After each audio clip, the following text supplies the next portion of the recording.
Good evening. My name is Rudy Giuliani, and I'm the former mayor of New York City.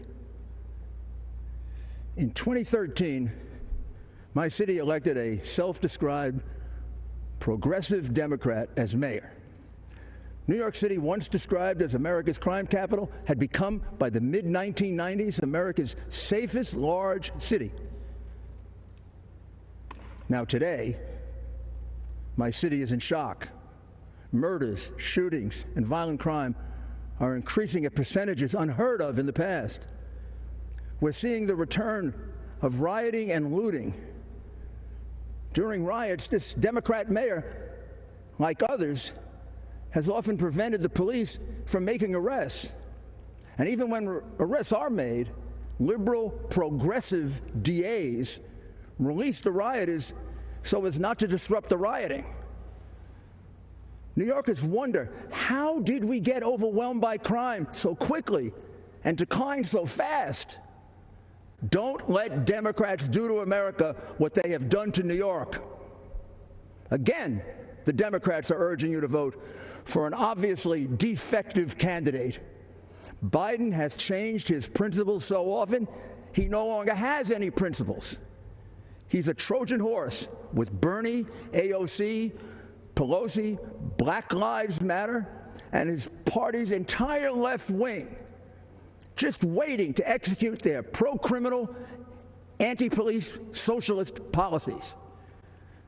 The whole unprecedented wave of lawlessness began with a truly just cause: the unforgivable police killing of George Floyd in Minneapolis. Peaceful protests began all over the land. The condemnation of the killing was universal, from President Trump to Democrat leaders. It seemed, for a few brief shining moments, Democrat and Republican leaders would come together with a unified proposal to reduce police misconduct. This possibility was very dangerous to the left. They had a president to beat and a country to destroy. And although an agreement on action against police brutality would be very valuable for the country, it would also make President Trump appear to be an effective leader. They could have none of that. So Black Lives Matter and Antifa sprang into action, and in a flash, they hijacked the peaceful protests into vicious, brutal riots. Soon, protests turned into riots in many other American cities, almost all Democrat. Businesses were burned and crushed, people beaten, shot and killed, police officers routinely assaulted, badly beaten, and occasionally murdered, and the police handcuffed by progressive Democrat mayors from doing anything but observe the crimes and absorb the blows. But the worst of it was the slaughter of innocent young people with their whole lives ahead of them. The murder of 4-year-old LeGrand Talfaro in Kansas City shocked the nation, but not Black Lives Matter or their many Democrat supporters. 17-year-old basketball star Brandon Hendricks was killed in the Bronx just days after graduating high school and on his way to St. John's to play basketball. He passed with only a brief mention. 1-year-old Davil Gardner Jr. was shot and killed in a stroller at a cookout in Brooklyn, and it caused no outrage.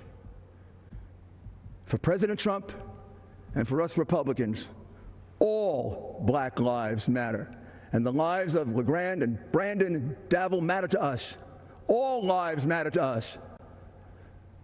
These continuous riots in Democratic cities gives you a good view of the future under Biden.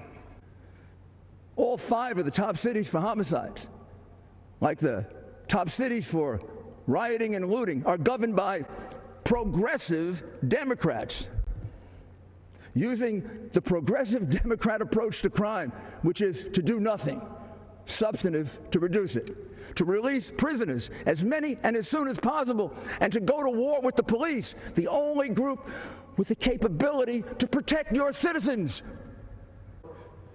It is clear that a vote for Biden and the Democrats creates the risk that you will bring this lawlessness to your city, to your town, to your suburb. There is no question that this awesome job of restoring safety for our people cannot be done from your basement, Joe. There's also no question that President Trump will fight with all his strength to preserve the American system of government and our way of life. In critical times in our history, America has always been blessed with the right person to handle the crisis. Washington, Lincoln, Roosevelt, Reagan were perfect for the challenges they faced and brought our nation through gloriously. President Trump, with his boundless love of our country and all our people, his disciplined work ethic, his exceptional ability to inspire, and his deep understanding of our system of government and the strength of American values is the man we can trust to preserve and even improve our way of life. Mr. President, make our nation safe again.